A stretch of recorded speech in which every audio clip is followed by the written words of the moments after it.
దురదృష్టవశాత్తు ఈ దేశానికి స్వాతంత్రం వచ్చిన తర్వాత హైదరాబాద్ విలీనం తర్వాత జరిగిన మొట్టమొదటి తప్పిదం ఏంటంటే హైదరాబాద్ సంస్థానాన్ని 3 భాగాలుగా విభజించారు.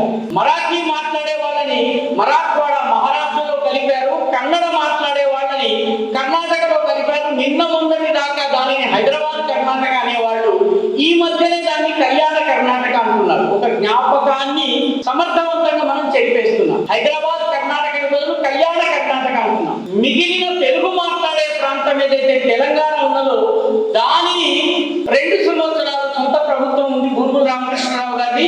ఆ తరువాత ఆంధ్ర ప్రాంతంతో కలిపేశారు. ఆంధ్ర ప్రాంతంతో కలిపి 1954లో ఆంధ్రప్రదేశ్ ఏర్పాటైంది. ఈ రకంగా తెలంగాణ చరిత్రను, నైజాం వ్యతిరేక పోరాట చరిత్రను, నైజాం అత్యాచారాల చరిత్రను 3 ముక్కలు చేసేశారు.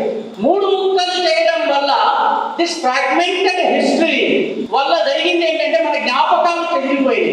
ఇక్కడి నుంచి కేవలం 200 కిలోమీటర్ల దూరంలో గోర్తా అనే గ్రామం ఉంటుంది కర్ణాటకలో. గోర్తా గ్రామం మీద రజాకార్లు దాడి చేసినప్పుడు 250 మందిని తగలబెట్టేసేశారు. 200 మంది 50 మంది చేసిన పాప